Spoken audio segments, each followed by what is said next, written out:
Below admittance Smith chart shows the solution for a single stub matching technique to match 50 ohm transmission line with a complex load. Find the following.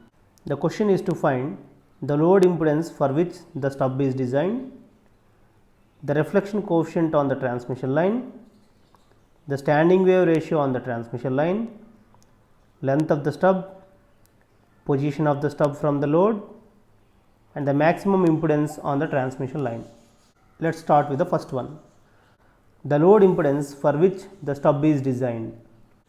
Given the load is matched with 50 ohm transmission line, which means that is the characteristic impedance of the transmission line is 50 ohms. Since it is an admittance Smith chart, I will represent this characteristic impedance as characteristic admittance, that is YO, that is equal to 1 by ZO, which is equal to 1 by 50 equal to 0.02. On the Smith chart, the normalized load admittance is given here, that is YL bar, and the corresponding point is here.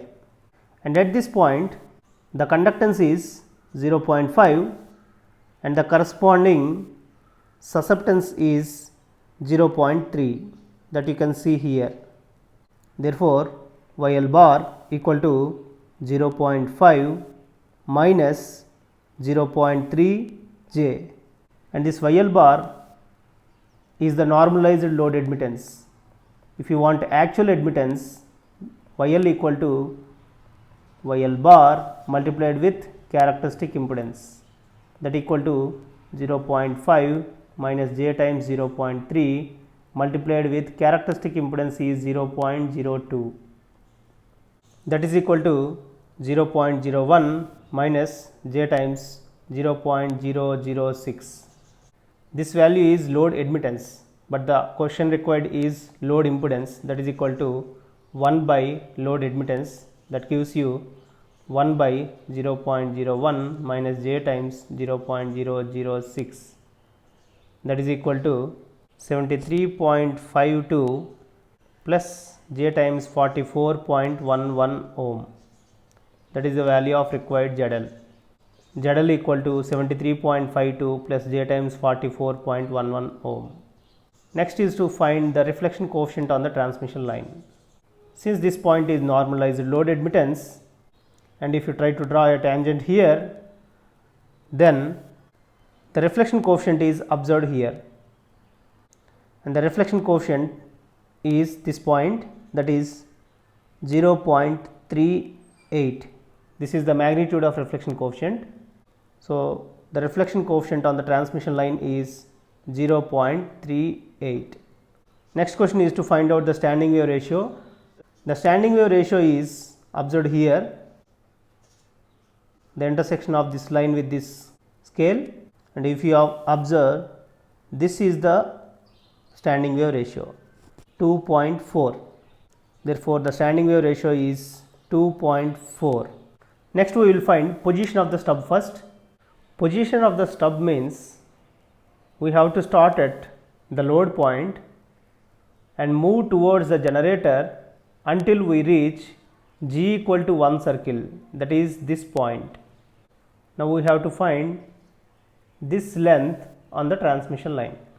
The point which is available here is 0.441, and if you move in this direction, at the center you are going to have 0.5, and the distance between these 2 points is 0.5 minus 0.441, that equal to 0.059, that is the distance from load to this point. Again, you have to measure this distance, and this distance is equal to the point which is available here. This is 0.157. Therefore, the total distance is 0.059 plus 0.157, that is equal to 0.216 lambda. Therefore, position of the stub from the load is 0.216. Now we will see the length of the stub. To get length of the stub, we have to take mirror image of this point, which is the point which is available here. Then we have to draw a constant susceptance circle passing through that point, and this constant susceptance circle will reach this point on the transmission line, and in this case that is 0.39 lambda. That means this point is 0.39 lambda, and the distance between 0.39 lambda and a short circuit connection on the transmission line, that is 0.25, is the length of the stub. Therefore, 0.39 minus 0.25, that is equal to 0.14 lambda. Therefore, the length of the stub is 0.14 lambda. 0.14 lambda. The next question is to find the maximum impedance of the transmission line.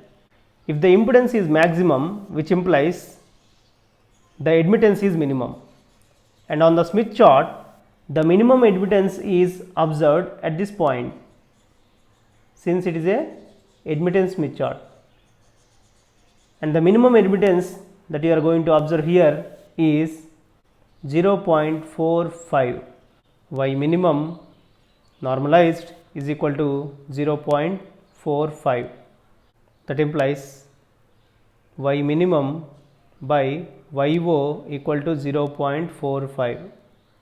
Anyway, we know the value of YO.